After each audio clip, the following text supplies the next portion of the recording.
Thank you for joining us today for the Women in Environment event. We're so pleased to have everybody with us. This event is going to be great. We've got Frontline Catalysts with us. We've got Xochitl and Nikki here to talk about empowering frontline youth in the transformative climate justice movement. And we're really pleased to have everybody here with us. Welcome to Women in Environment. I don't know if all of y'all are participants in Women in Environment, but we're an organization made up of primarily women who are in the environmental field. And we are about connecting with each other, encouraging networking so that we can make the world a better place, both through our connections and relationships, but also through our respective careers.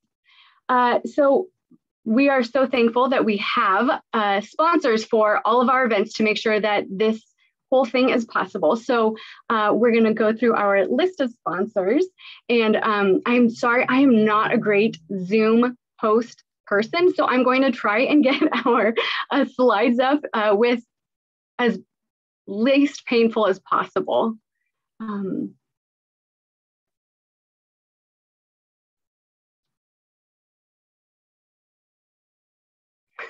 But I'm not sure if that's going to work. Can you see my screen? We can see it. Yes, we see your PowerPoint window. Now we see your presenter window. Goodness, you know, I'm going to get it someday. You got it right now. Oh, no, actually, no, you don't. You got this, Sadie. You got it. Screen two, how about that? Still present. There we go. That's it. Great. So let's start with our presenter our sponsor from Arcadis. Okay. Hi, everybody. This is Jenna Demetrious. I'm from Arcadis. I mean, up here is a bunch of fancy words describing our company.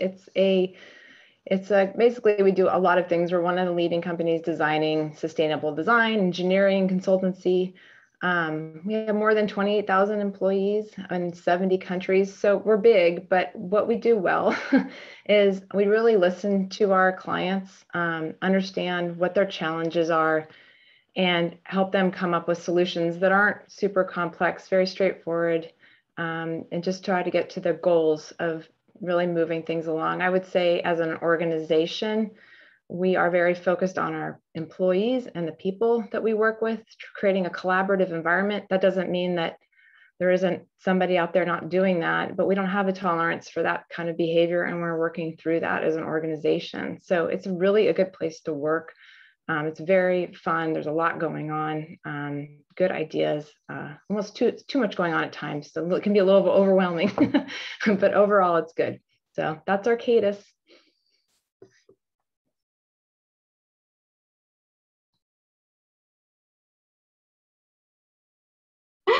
Our next sponsor is Clearwater Services.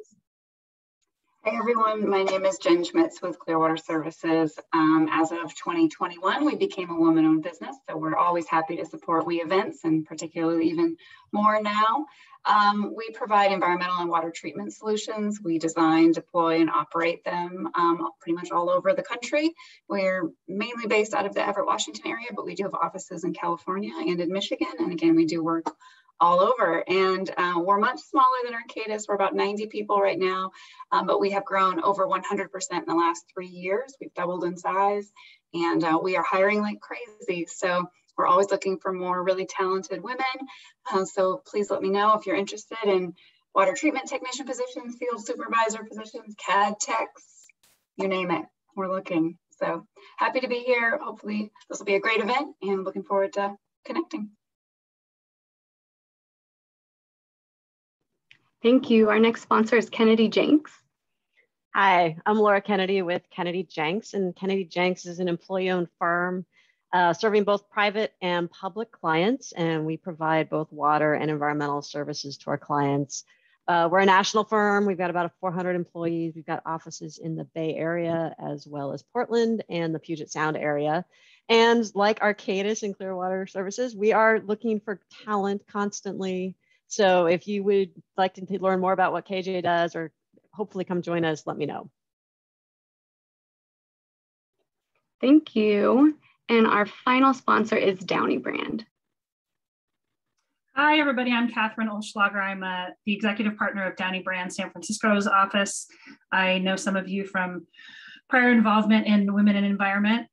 So we have about 100 lawyers, 105 now. Downey Brand was founded in 1926. It's the largest law firm in the Central Valley. We are currently celebrating our 95th anniversary. We have 4 offices. We are based in Sacramento. I am in the San Francisco office. We also have offices in Stockton and Reno. And we have 3 primary practice groups serving a mix of public and private clients. We're really a full service law firm. So mostly anything you would need in the legal world, we have someone who can do it. I am a little biased, but I really think the jewel of the firm is the natural resources group. We have, I believe, the oldest natural resources legal practice in California. It is not unusual for us to be dealing in a water rights issue or a land transfer issue from 1910 or 1920, and Downey Brand lawyers were on that deal, or I guess in the 1920s and 1930s, Downey Brand lawyers were on those deals way back when. I am primarily a land use lawyer, but we also have a water rights group and a more traditional environmental group that does what probably a lot of you do with site cleanup and due diligence and that type of thing. Our other 2 groups are a business transactional practice and a litigation group. So we are also hiring. So if you know of any lawyers who are looking for work, please have them reach out. But also we get a lot of referrals from consultants, and we send a lot of referrals to consultants. So if you have clients that have needs on the environmental side, in the land use realm, or anything that has to do with water, feel free to give us a call. So thanks very much. Thank you, everybody. And again, thank you for our sponsors for helping make this possible. Now we're going to move towards our main event. And I just wanted to share a little bit about kind of where this came from and where it's going, hopefully, before we have Xochitl and Nikki share. In the last week or so, the UN Climate Change Conference, also known as the COP26, has been going on in Glasgow, Scotland. And the stated purpose of this conference is to accelerate action towards the goal of the Paris Agreement and the UN Framework Convention of Climate Change. And this is an excellent goal to address and to continue to address climate change as it impacts all of us. However, one of the biggest critiques of this conference is who it is not there and whose voices are not being heard, and the lack of acknowledgement that there are people and places that are feeling greater effects of climate change that is not a result of their own actions. And I think it's safe to say that as a collective, the group of people who are here today understand that climate change is something that we need to care about and take action on. I think it's also safe to say it is very likely that most of us here right now are not the people or living in the places that are most affected by climate change. And I'm thankful that everyone has chosen to join us. And I would ask that as part of this time, we would take at some point a moment to recognize our privilege and consider how we might be able to harness that to take action on climate change and support our communities and ecosystems that are most affected by it. I would guess that I hear the name Greta Tunberg at least once a week. And why is that? It's because she's a global voice for climate change activism. She's a young person leading the way, and she isn't afraid to say what the world really needs to hear. And she is one of the many youth all over the world doing work in and for their communities to help address the current and future effects of climate change. Our young people will feel the effects of climate change more than we will. Our young people have a different perspective on what is happening and what is possible. Our young people either have not yet learned or refuse to accept or are actively unlearning the power that older people hold, and the fact that older people think that we are the only ones with enough knowledge and experience to make a difference. My request is that we would harness our remembrances of all the times we were told, you'll understand or feel differently when you're older, or you don't have enough life experience to understand why my way is better, or trust me, I know what I'm talking about, or really whatever sexist, racist, classist, ageist, etc. version of that we still hear today. And we can harness that and choose to do better. Our young people have already shown us that if we are willing to open our ears to what they have to say, we can collectively make the world a better place. And that is exactly what our presenters, Xochitl, Cortez, and Nikki from Frontline Catalysts are doing. They are taking their knowledge, power, and energy and empowering our youth to learn, connect, and speak out about climate change and their lived experience of it. So I'm going to hand over the microphone and the slides to Xochitl and Nikki. And if you have any questions or comments at any time, you can put them in the chat and we will incorporate those into our Q&A time at the very end of the presentation.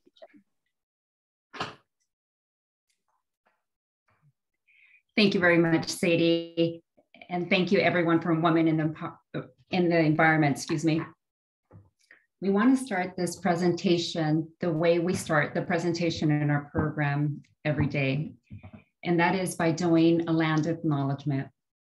I'd also like to invite our guests to use the chat to tell us where you're coming from. Where are you, what land are you on? It might be unceded Indigenous land, and so we want to start our land acknowledgement with respect to our Indigenous populations. So why don't you join us? Okay. I want to acknowledge the village site of Xochitl. These are forever lonely territories and homelands. I want to respect and honor the lonely elders and ancestors, past, present, and future, for allowing us on their lands. Next slide, please, Sadie. Oh, right here is our In Lakesh poem. And this is an In Lakesh poem that we share with our students.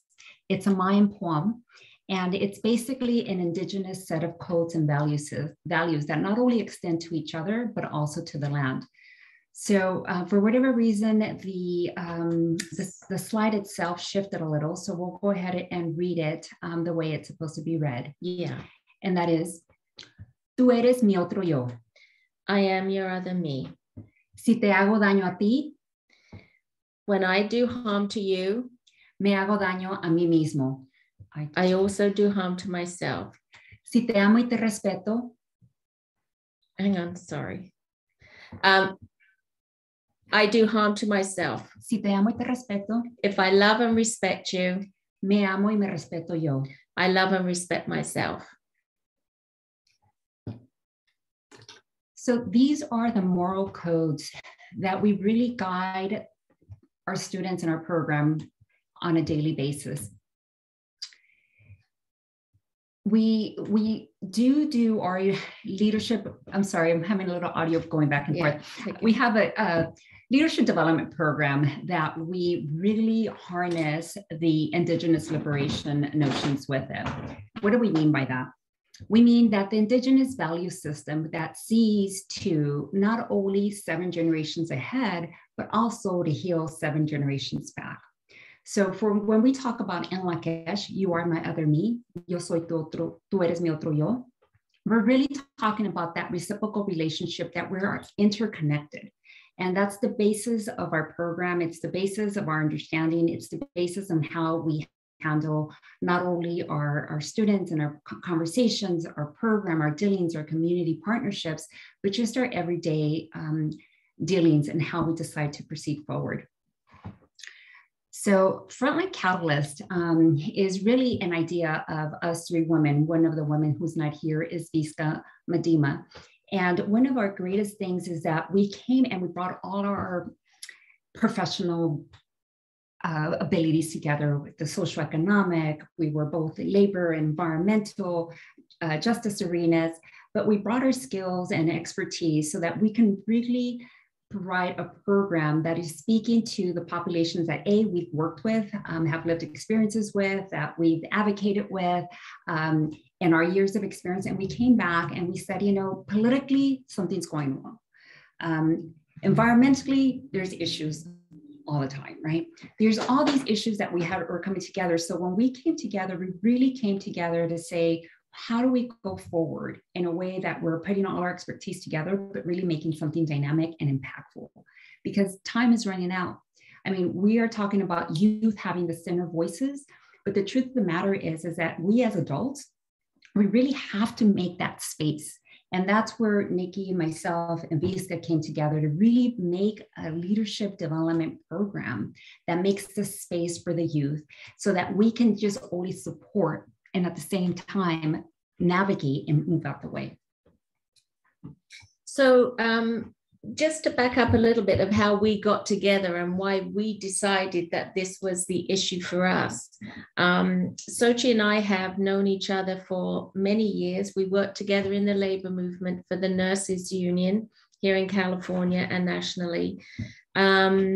After I left the union, I went to work for Jane Sanders, Bernie's wife, on the Bernie Sanders campaign for president, and I was her chief of staff. And in that role, I traveled the country with her. And what's different about the way a potential first lady travels and meets people is that she has the opportunity to get really close and personal with people, whereas Bernie is every minute his time is scheduled. And so as we were traveling around the country, I was able to see the impact of environmental pollution and climate change throughout the country, including, contaminated water, contaminated soil, and the impacts of, big ag on everybody living in the surrounding communities. And so, I thought a lot about that and thought, okay, what's my next move? And then Xochitl and I connected when we came back, and we were talking about how can we address this issue and what else is going on? And so we thought about the youth, because we had seen the sunrise movement, basically the white sunrise movement, I should say, doing some really good work. And we decided that we wanted to work with youth who were maybe not having the opportunity to get involved in the climate justice work. Right. And one of the key things I think also for us is that, we always talk about, our differences and our similarities, right? We're talking about class similarities, but then we're also talking about racial differences. And how does that, even shape our everyday? So coming full circle, working as a national director of operations, both of us had a similar capacity with the union, seeing a lot of the day-to-day issues that our nurses were seeing health-wise, and then parallel that with other industries. It was the chief operating officer of a CDFI, putting a lot of money into communities that represent me, but I wasn't seeing the vast change that was needed. And then at the same time, we're having COVID issues globally, but then we're having very specific issues happening by race and class in specific zip codes and specific neighborhoods, the lack of organizing, the lack of resources. And so then it became full circle. Running a different program for youth in the past and talking with Nikki and talking to Visca, it brought us back to the youth. It brought us back to the youth because we felt, here I am, and I can go ahead and say it as a woman of color myself, who've been in spaces where many times as a woman of color, I've had to sit there and bite my tongue, and felt that there wasn't a space or conversation to have real conversations that are affecting certain communities differently. And also not having that same representation. It's like I look different, I talk different. And Nikki and I have known each other for a long time. And we started talking about, first we connected around class, and then we also started having real conversations around race. And what does that look like? And how does that shape our experiences and what we're able to say in certain spaces and what we're not able to say? As a very successful woman of color, I was still being told in tables and spaces, why do you want a seat on the table? Stay in your own lane.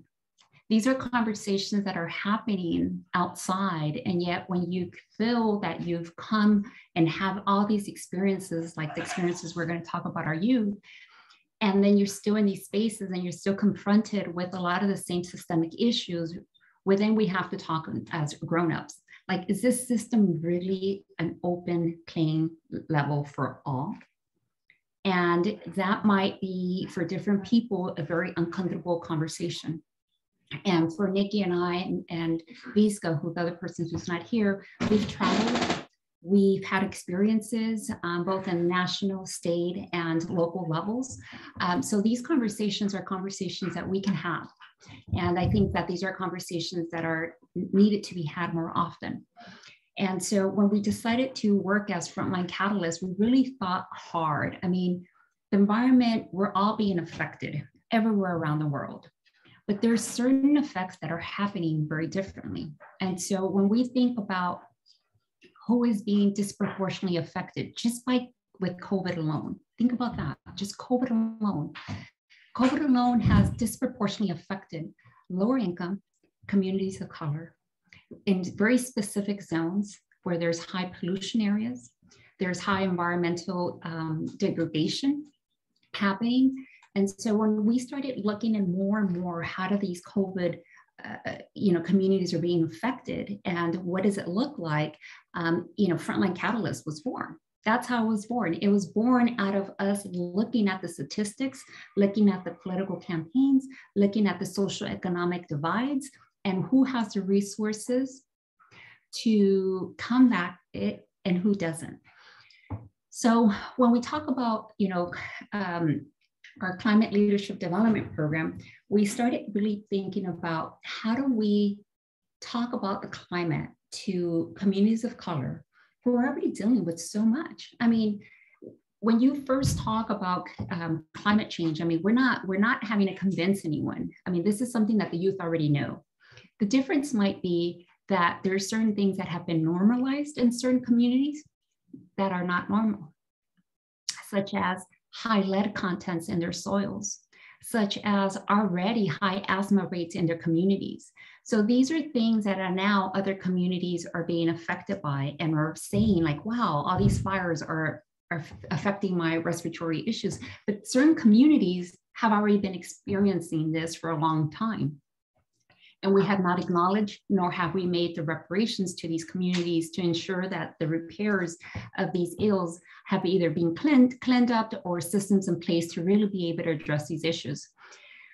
So in our leadership development that we came together, we really were talking about how do we bring issues of melting ice caps to children who are trying to figure out or who go to sleep thinking like, I'm still hungry, or my parents came home because they were working really late at night, or, I had to take care of my little sister and she's sick, and which means I'm not going to go to school because my mother has to go to work and I'll stay home and take care of the kids. Now, this might sound for some people like, yes, that happens in certain communities, but this is something that we see on a day-to-day basis on large areas in a lot of communities who have such high dignity, such high regard that they will never speak about it publicly and just be able to live it and deal with it as if it was something that's normal. And it's very unfortunate because it's not. So, so our climate justice leadership development program has 3 pillars to it. There is engage, explore, and empower. And these 3 words are key to having the children, thank you, Sadie, to having the youth feel like not only are they engaging in the issues from a level of participation already by actually being in these issues, but also having the ability to explore in their own communities and beyond what is actually happening. And so they get to do some community science projects. They get to test the soil levels of the lead in the soil levels. They get to test the air quality in their neighborhood. And this gets them connected to their community even more so than they are, because they are actually starting to feel like this is something that can be improved. It doesn't have to be this way, right? And that's where the empowerment comes in, because then they have the knowledge. It's not knowledge that they've been told by fake news, by Fox News, by whomever. They're actually finding this information out for themselves, and they're gathering data. And there's nothing more than, a kid who's collected information will say, but I know the answer. You know, I know, but mom, I know, you know, it's their engagement in the issue. And so the 3 stages or the 3 pillars of our Climate Justice Youth Leadership Program, you know, it's a mouthful, are really key, but the grounding of that program, I think, is really key, and Xochitl going to talk about the ethnic studies portion of it. Yeah, so why we ground, if we can go to the next slide. So why ethnic studies? Climate justice, as we see it, is social, racial, and economic justice. We cannot talk about climate justice if we're not already talking about what's already pre-existing, right? And so this is what we mean by there is no moving forward if we can already acknowledge what exists. So the slide here says no history, no self. No history, no self. That's how you start getting to the healing process. When we started this conversation, we said it's about healing 7 generations back and loving 7 generations forward. The way you heal and the way you move forward and making those environmental changes that we need to do, it's sort of like a systemic change that we need to get through, right?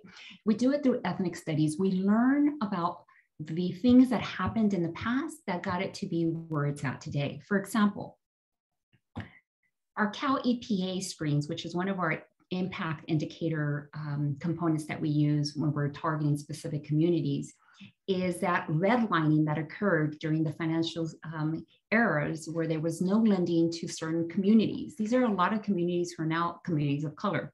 There are the flatlands of Oakland, there are your Richmonds, there's, you know, very more economical areas now being gentrified and looking a little different, but nonetheless, the EPA map and the red lining map if you put it overlaid, it looks almost identical. And those same areas have different policies than other areas. So we use ethnic studies to talk about the racial discrimination, the white supremacy. We talk about you know, how social capital is used, who's using it, who's in power, why is it being used. Those are all important factors and facets to have conversations about, because it allows students who have maybe normalized certain experiences to be able to have answers behind some of the experiences that people are having, and to think like, if you want to change it, you really have to understand where it's rooted from. And so you can't fix something that is meant to be working the way it is. In other words, certain systems and design systems by design are not intended really for certain people. It's not like every policy out there is a playing level field. And so those are something that we have to acknowledge. Why? Because no one wins. No one wins by, let's say, North America having all this great technology, electric, all COVID vaccines, yet if the global South doesn't, because we're our international global society where people are moving and changing just the way that our air flows. We're all interconnected, so no one wins. So in order to really unroot that which is rotten, that which is broken, is really to understand those histories. So for us, ethnic studies is about going and teaching about these issues, the colonization and exploitation, so that we can unroot them and try to figure out what are the solutions collectively that need to be replaced by them. One of the key components that is weaved throughout our program is the difference between the Western value system and the Indigenous people's value system.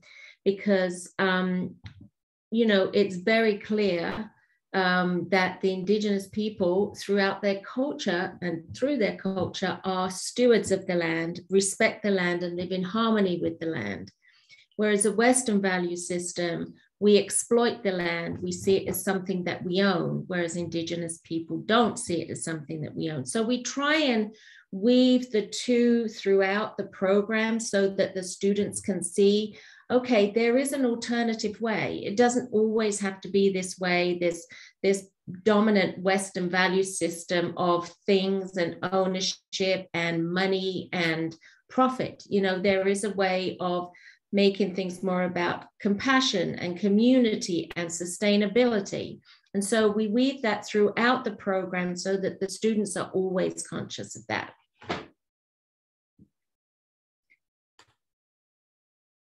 One of the things that for us, in what Nikki was sharing earlier, in the Western value system, in the Indigenous system, I'll give you the land acknowledgement that we did. Every Friday, we go outside of the classroom, we have outdoor education. And so we do the land acknowledgement. And at first the kids, you know, it was like learning the words, but when you really go outside and you actually ground yourself and you stand on the ground that Ohlone people had set before you, and you really give it your all to acknowledge their presence and everyone who has contributed since, then it speaks to a different wanting to dedicate yourself differently to this land. At first, it was a space that the students used to just come to. Slowly, the kids are just like, this is a place we want to take care of. Because remember, we went into ceremony. So how do you just go and you occupy space and leave? This is not something that Nikki and I intended with intention said, we're going to start this way and the kids automatically are going to react different to the space. This is the kids themselves are now wanting to like pick up, recycle, throw away, clean up. This is it became their space. It's sacred for them now. And there are certain sacred spaces that we're seeing the students themselves just wanting to take care of it differently because they've been exposed to it in a different relationship. It's no longer a relationship like that's someone else's problem to take care of. I don't have to clean it up. I don't have to sign up. It's not like a volunteer thing. Now it's a matter of the students just taking that initiation and respecting it different. But who are these kids? And why are we going to Peralta Hacienda? So these particular kids here, for the most part, live in the 9401, 94601, 94603, and 94602. So these are among the poorest zip codes of the Bay Area. And what do we mean by that? For example, it was saying that in 94601, it's made up of 44% migrants coming from majority from Mexico. And their employment status is about 57.8% with a median household income of about $41,000 a year. Might seem like a lot depending on where people are from the area, but for a median household income of $42,000 or $41,000 a year in the Bay Area, it's difficult. I mean, it's difficult to just pay your rent, much less be able to put food and shelter and extracurricular activities for children. So these are residents for the most part who have no high school diploma for the most part. 36% have no high school diploma. And some of them have about 25% have some kind of higher education. For the most part, they're all Latino and 91%, which means 91% are eligible for a free or reduced lunch. So these are federally recognized levels when it comes to 91% of the students being eligible for free or reduced lunch. So we chose our school from these zip codes for our pilot program. We decided that we wanted to start our program here in Oakland, where we live and work. And in fact, we're in the neighborhood where Xochitl grew up. And the school we're in, which is United for Success Academy, a Title I middle school in the Fruitvale area, was a school that Xochitl went to many years ago. Yes. But so that is the school that we are piloting our program. And when we approached the school and said, you know, we have this great climate justice leadership development program, we would love to offer it during the summer as a summer school, you know, for 6 weeks, see how it goes. We were told, oh, I love the concept. I love the idea. We really need something like this. Okay, so we want it year round.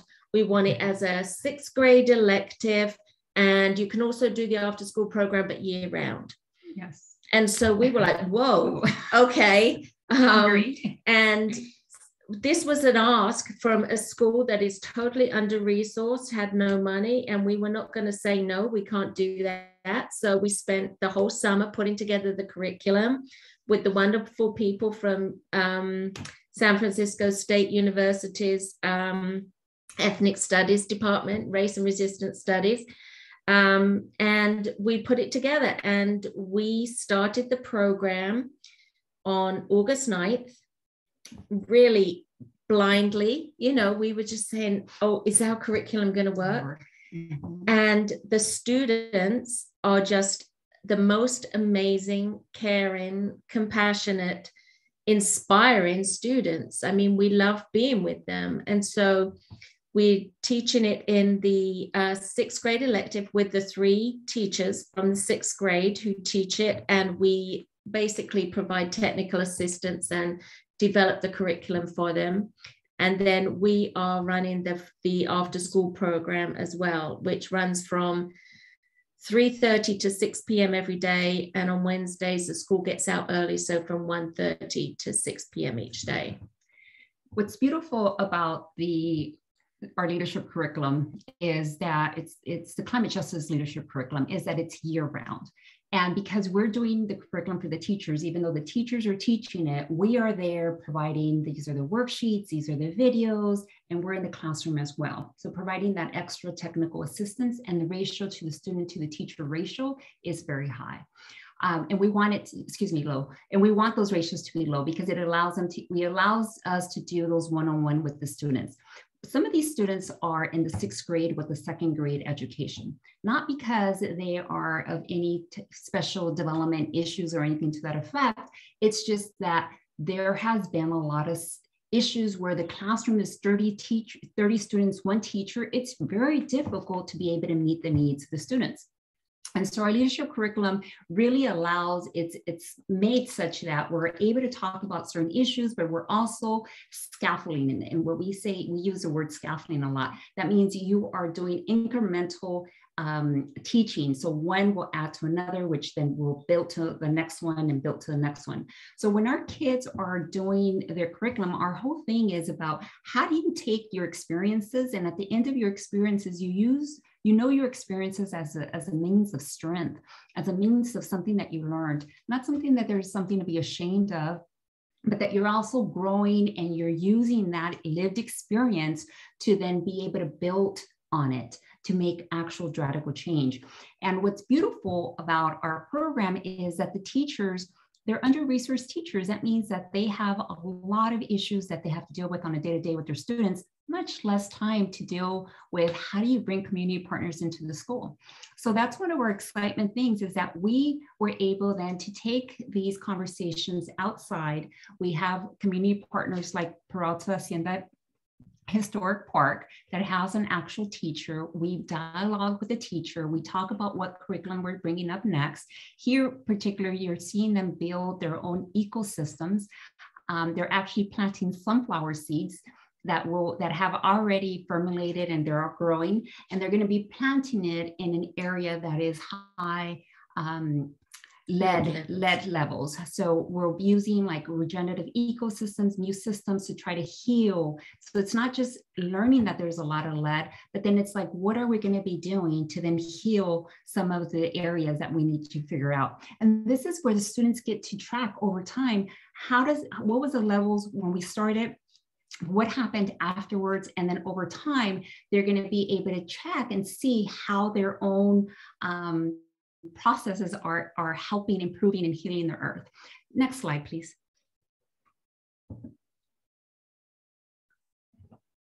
So we have also been creating partnerships with activist groups that are in the Bay Area, and actually outside of the Bay Area too. But the one that we have been very successful with in collaborating is Youth versus Apocalypse, which started in Oakland, in West Oakland.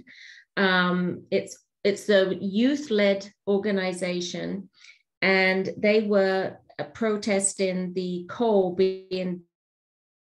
coming through West Oakland on the train tracks, and they managed to stop that. they have been holding climate strikes every Friday in different areas around the Bay Area in partnership with all the other climate activist groups around the world, actually, including Greta. She's always striking on Fridays from school. And so we decided to get some of our kids, we asked them, this is what's going on in San Francisco. What do you want to do? And they said, we want to go. We want to go. Now, these are 11-year-olds. Many of them had never even traveled on a BART train. We got the local bus to the BART station. We got on BART. We went over to San Francisco. We had our banner. The students made their own placards to hold, and we marched with Youth versus Apocalypse and high school and even college students from around the Bay Area. And our kids got so much respect from the other kids there, because ours were the youngest there at 11. And for most of them, it was their first protest. And they were shouting and screaming along with the other kids, and they felt really empowered. And they want to do it again. And they saw that this is a big issue, you know, that it's bigger than every one of us, that we are all, when we come together and we're in solidarity with each other, that we can actually bring about change. And that's one of the important things that working with a group like Youth versus Apocalypse shows the kids, is that kids can bring about change. Next slide, please. This is another partnership, Chabot Space and Science. This is why our planets matter. Students are going to be exhibiting at the Chabot Space and Science Rotunda. And this is where they're actually building their world. What are their worlds would look like? So you get to visit the space, Chabot Space and Science. The grand opening is this Friday. And so anytime you go thereafter, you're going to be seeing Frontline Catalyst Youth World in the front as soon as you walk in, which is going to be a beautiful partnership for our students as theirs. So here you're going to see Michael, the one with the adult standing here is Michael from Chabot Space and Science.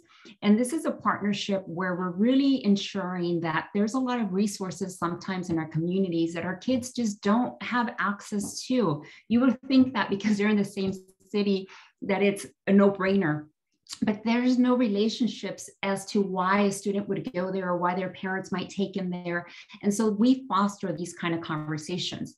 Chabot Space and Science had this something called the Mayan Sky. Some of you might already know this. And so for us, it was a great opportunity for us to talk about indigenous value systems in astrology and making the connection so that it becomes alive for our kids.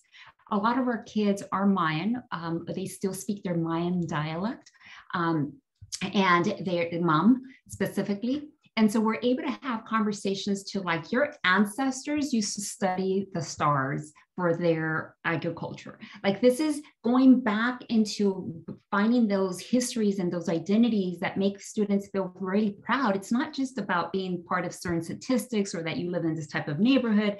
No, it's about the beauty of your culture, about your resilience of your culture and what is still being preserved. So here, this is the beginning of a partnership that's still unfolding, it's still developing, but it's the beginning seedlings. Why? Because for us, everything that we do has to be interconnected and it has to be fostered in real relationships. In other words, our kids are our kids. So Chabot Space and Science is highly resourced. There's a gap in between. So then how do we allow these experiences to develop such that they're developed in a way where they're authentic? And that takes time and that takes patience. And that's where we're very fortunate that we have partners such as Chabot Space and Science who wants to do this and is working with us trusted partners in the community to ensure that it's done in a way that's very authentic. And one of the other, sorry, that's the dog. One of the other partnerships that we have is with East Bay Academy of Noche. Good boy. One of the other partnerships we have is with East Bay Academy of Young Scientists. And this is a great nonprofit organization that is based at Lawrence Hall of Science. And we are, at the beginning of December, we are going to be contributing to their larger project of collecting soil samples and testing the lead levels all around the Bay Area. And we are going to be focused on Oakland. So they are going to come into the classroom. They're going to teach the students the protocols for collecting data. And then the students are going to be able to enter that data into the larger database with all the other soil samples. Also get to present the findings from this project to community activists, to their local leaders, and other environmental actors. So that's where they will be moving into the empowerment phase from the exploration phase. So we're really excited about that. And there's another component to that as well that Xochitl will tell you about. Correct. We also have a person by the name of Oakland, which is a documentary organization that has decided to partner also with Frontline Catalyst youth specifically to follow them in the whole lead journey. One of the things that we didn't say here is that my activism started at this same age, and us working with the school is total by coincidence. It wasn't like, let me just go back to this school. We were doing our indicators, we were doing our mapping, the school showed up, and it was just like, oh, this is ironic. This is my old middle school. So this is my old middle school that I was at. And at this same age, I used to door knock in the Fruitvale. And I used to talk about lead contamination to Latino families using my bilingualism. And at the time, we weren't really talking about the soils and how you're trapping dirt back into the house. It was more about, you know, the paint chips and so forth that we wanted to make sure we were addressing. And so, you know, it just comes full circle. It's something that, you know, I don't know, I think that Nikki and I meeting when we met was very destined. I think that the politics and everything that's going around the world is very destined. I almost didn't tell you, and I think that it's fair for me to say that, you know, we almost canceled this presentation, and we decided that it was important for us to do it. We canceled it. We almost canceled it because, unfortunately, right after accepting the invitation, I learned that I have cancer. And just a few days ago, you can't tell by my glam, but I conducted a bowel lateral mastectomy, and I decided that, you know, my kids, our kids are our future, just like we are here. And, you know, it's very painful to have to share the truth with folks, but we live in issues and contaminant areas that, you know, is beyond our control. And, you know, the youth that we're working with is our future. And the same way we've been coming to do the advocacy work, Nikki and I, sharing our shared experiences of the past to where we're at in the future, that's how we see our kids. I was that kid who's dyslexic. I was that kid who was hungry, who was hangry, who was all of those things, and have lived a lot of the traumas. Not knowing there were traumas, I just thought that was just the way life was. So this little girl from Oakland, when she met Nikki at a national stage, you know, I just, you know, I knew that this was her, this is me, but it's like, can I share my lived experiences when people used to say race doesn't matter? Or this doesn't matter, or that doesn't matter, or we'll take care of that problem tomorrow. And that it's when you live with these issues that they become a burning cessation, that there's no resting of it. And so, you know, when someone else, as a kid, I wish someone would have prepared me to tell me, how are you going to respond when someone tells you stay in your lane? Or, you know, like, this is not the platform for you. And so it's about harnessing those type of experiences that our kids are going to have to face, because guess what? They're going to have to be the boldest, because they're going to be the most affected by it. All these pollutants that are out there, all the issues that are happening with with COVID and climate change, they're only going to get worse. And so we have to prepare our youth, and those who have the lived and shared experiences, who have that burning desire to make change, are going to actually accomplish it because they have everything at stake for it. So I think that ends our presentation, and we certainly want to give you time to ask questions. And I want to plug in Xochitl's charger because her computer's going to run out. So we absolutely open up to questions. So, where's your charger for your laptop? Oh, Jason will bring it. Jason? You can sit down. Okay, so if anybody has any questions they want to put in the chat, you can do that now. I've got a few questions that were prepared in advance that, Xochitl, you can hear me, right? Okay. So first of all, I wanted everybody to get so excited because this is actually part one of a two-part series where in the spring, oops, I forgot I was chewing gum. So professional, probably way worse that I just spit it out. Oh, but you can't see me. I forgot. Great. So part two is going to be when we have these kids come and share with us what they're doing. So could you give folks a little teaser on what that will look like? And then we'll go with more questions. I think that, well, there'll be a couple of things. The kids they're learning how to present, they're learning how to share information and how to make it accessible to their community, right? So the students will be sharing their community science project and the results of that around the lead contamination. And then they will also share information about other community science projects that they're going to be doing. So we'll have a few share about each one. And we will definitely want people to ask them, you know, why they are interested in climate change or why they are fighting for climate justice, because every single day these kids are learning stuff and they're asking us questions. So I think you're really going to enjoy the personalities of these students. Yeah, it will be heartwarming for you. Wonderful. One of our questions in the chat is this the first year of the program, and do you have any plans to scale up to other schools? Yes, so this is our first year. This is our first year at United for Success Academy. It's our pilot program, and we are working with the 3 teachers. So we will be revisiting our curriculum and also multiplying it. So we have actually a very aggressive goal to be in 230 communities by 2030. And so we really, have to accelerate pretty quickly.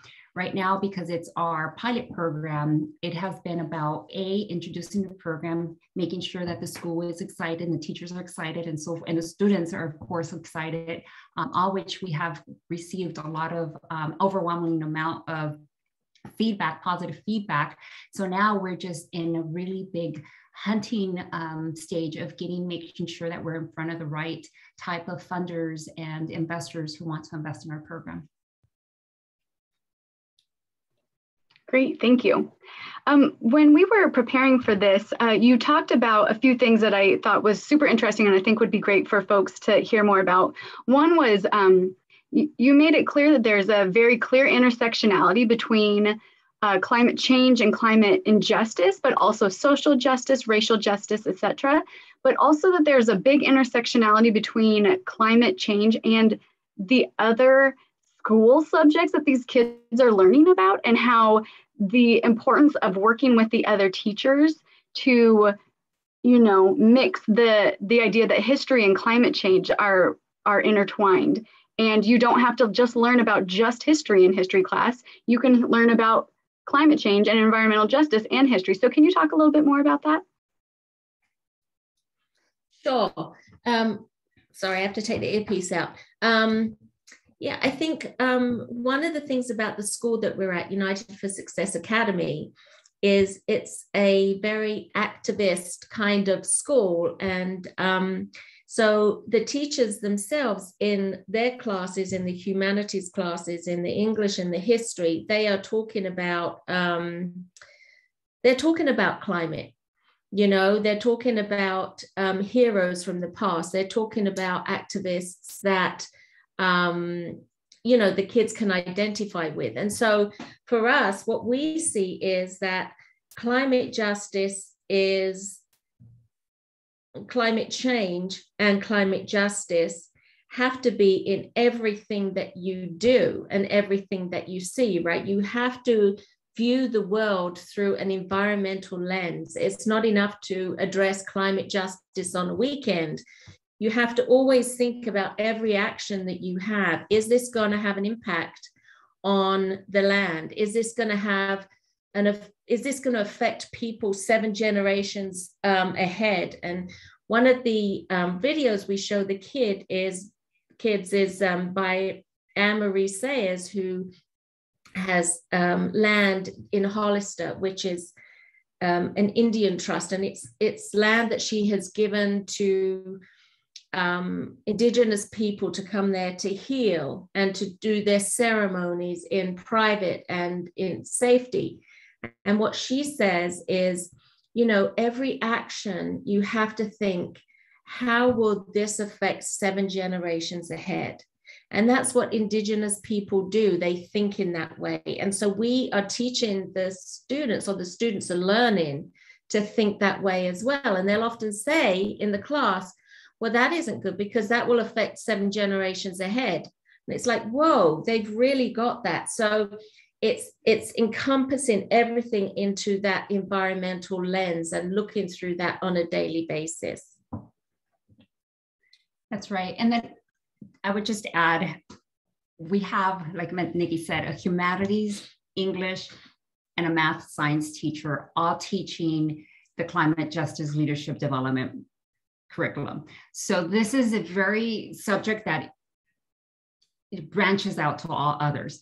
We are able to do it because it's an elective class, but we were able to do it very creatively where we bring the segments of all of them.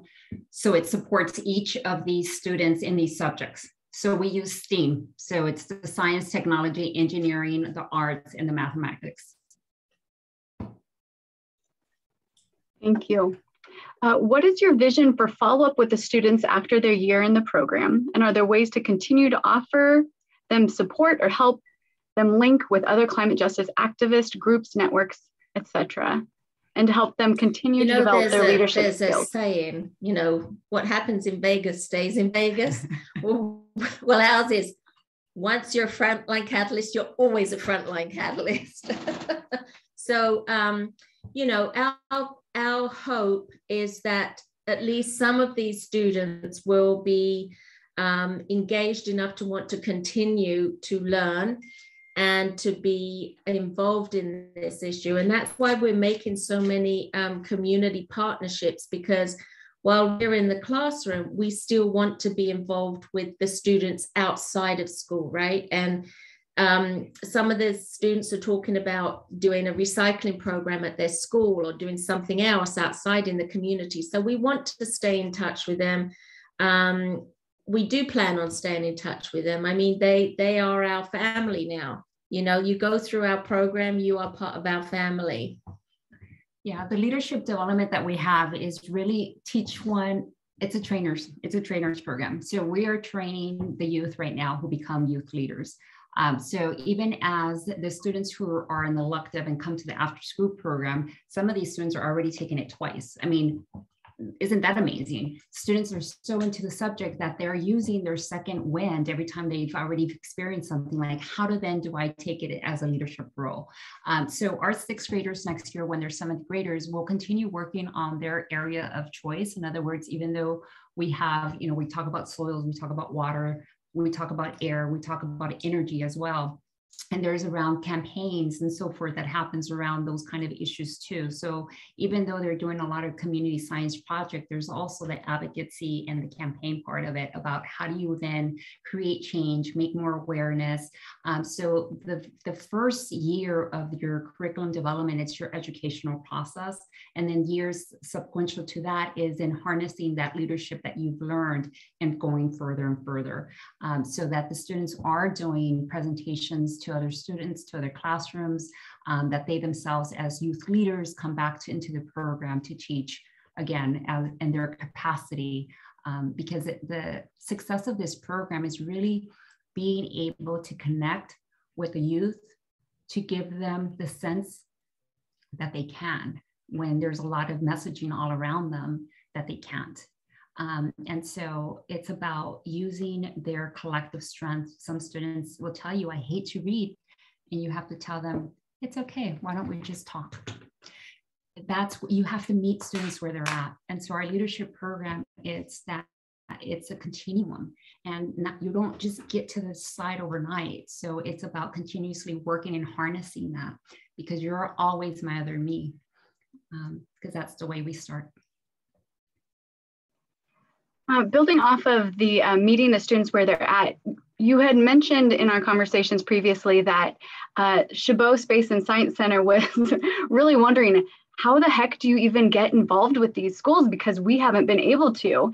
And it sounds like really it's because you are able, through your experience, lived experience, work experience, etc., able to actually do that, to meet them where they're at. And can you talk about how that has become kind of an asset in your partnerships? Yes, absolutely. I mean, sorry, that's the beautiful thing about. Yes, agreed. This is the best part about Zoom, when kids come in and dogs bark in the background. That's our real lives. Yes, I mean, the lived experiences, that's real. Not only have I lived in this community, but I've always organized in this community. But it's not just this community. And this, I think that's the key thing. It's about the dynamics about communities like East Oakland, like Fresno, like Boyle Heights, like, there's so many cities like it and communities like it. It's about understanding the social, economic, and racial injustices that happen in these communities, and really try to start from the strength of who really understands these. Not ignore them, not just try to go in there and say, I'm going to fix it. Because the same way it took a long time to get there, it takes time to transform out of that. And so coming to communities in a very authentic way where you're saying, I know what it is. Or coming into the communities to say, this is where we're at. And where do you want to be?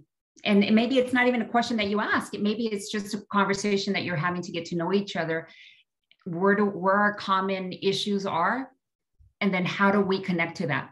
So our strength has really been with stop thinking about it so hard and just doing it. Maybe that's just the way we were raised, and I just, roll up your sleeves and say, let's get to it. And I mean, I embrace the kids. I embrace the anger, the attitude, all of that, because it's like, really, you have this, you have every right to be angry, but let's make sure that it's channeled, where it needs to be, to the solutions of where we need to go. And when you're able to connect with the kids in that way, it makes such a big difference. So when Nikki and I are making partnerships, it's not just about like, hey, I want to do this with your kids. It's like, where are you coming from? How are you going to come to the kids? Are you community centered? Are you community focused? The last thing we need is for there to be just a complete blow up in mistrust, or people coming in with assumed notions and biases that will just hurt and harm. And so it's about where they're at, and then like, okay, what do we have? We're great at assessing like, okay, what are the assets we have? And then how do we transform it to make it work and speak to one another so that the kids can really, really get it. There's one thing that we don't use is the word science. And I know that that could be controversial for some spaces. So when we're talking to Chabot Space and Science and Berkeley Hall of Science, and we're like, we don't use the word science. Because we want to engage the kids in the conversations. What are the issues that you're dealing with, that you're wanting to learn more about, without having their already previous experiences that they've had, because in the world of science, they've seen it in such a way that it's kind of like, that doesn't speak to me. That doesn't seem urgent enough. I have other issues and problems that I have to deal with on a day-to-day basis. Like, I'm not trying to fill up my schedule with something else. But when you're talking about, like, you know, simple things that they care about, and then you weave in everything else, before you know it, they're doing science and they don't even know it. They're just knowing that people are talking to them with dignity, with respect, that it's culturally relevant, that, you know, they're with their other friends, which is very important in this age group, and that they're learning new things, and that they're in an environment where people really believe that what they're learning is very significant. One other thing that I would add to what Xochitl is saying in terms of community partnerships and bringing them into the school. When we first started at Chabot,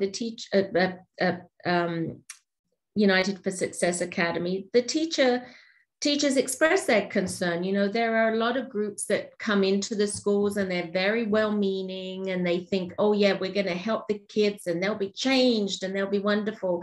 And then they go into the schools, they're not equipped, and they have expectations of the students that are not the expectations that you should have of these students, right? It's kind of like bringing in your own, maybe your white privilege into this classroom. And so once we had been there for a while, the teachers really got to understand how committed we were. And we are exactly the same way with the people that we bring into the school. You know, if we're going to have a community partnership, it's a real partnership. And it's not just to make someone else look good, because ultimately this is about the empowerment of the students. So. Thank you so much. I'm going to just end the Q&A time with a quick question on if there are ways that folks can get involved. Do you need volunteers? Do you need sites? Do you need supplies? What ways can we as environmental professionals support you if folks are interested? Yeah, well, there's always support needed. There's actually a slide there that we'd love to make sure that you have access to, audience, in case you didn't already get it. Where our website, we can always use financial support, and our financial support is really to get an educator into the classroom to be able to work with the next generation, other schools. So Nikki and I have been doing a lot of the pilot lean program, the curriculum development, the community development, on top of the everyday operations. And so right now, in order for us to scale to the next step, is we do need to hire our community educator organizer that continues to do the role that Nikki and I have been doing on the classroom. So that allows us to then furnish or to develop those other relationships as we're doing more presentations and relationship building that we're having to do. So Frontline Catalyst is one of the places where you can go and support. That's for financial support. You can also email info@frontlinecatalyst.org. And info@frontlinecatalyst.org is a great place for if you have any other additional resources, whether they are for transportation, they are community project. If you want to do a community project, like we're doing rain harvesting, and this is something that we're going to have to get the catchwater system, do manipulations. We need to hire a construction company to be able to do some of the manipulations of the catchwater system. I mean, so there's a lot of different ways to support. Some of them, if there's trade, there's also battery cells that we want to make our schools, the ecosystems. In other words, that they have their own energy catchwater system, so that those hubs that these neighborhoods don't have. I mean, the homes don't have filtration system. The schools don't even have filtration system. So these are schools that, or the students are going to be working on certain issues, but at the same time trying to put them into their schools. So, I mean, that's part of the longer vision, but that's definitely something that we've been already talking with the students. I would also say that if anybody out there is a whiz at writing press advisories or, press releases, things like that are really helpful for us too, because, it's hard for us to do everything. And sometimes people who do that in their career can just get it out there in 5 minutes, so. You can just send us a long list on info@frontlinecatalyst.org of what you think you can offer. And I swear to you, we will get back to you. That's how I got in touch with them, y'all. So they actually do answer those. I'm going to click to their last slide, which is other ways you can follow them on social media and connect with them there. So I'm going to end on our slide of ways to stay in touch with women in environment. And Xochitl and Nikki, thank you so much, not only for taking your time today and the days before now to prepare for this, but also for the really great work you do that I'm certain will make our community, but also our world a better place. And so here we are, we're gonna wrap up. And again, we will have a part 2 that we will advertise when it gets a little bit closer. And we will have this recorded session available on the Women Environment website. And we will send out a reminder when that goes out for all the folks who are here today. So thank you again, everybody. And our wonderful host, Jen, is going to close this down, but have a wonderful day. Enjoy cloudy weather and the clear skies that are coming in the next few days.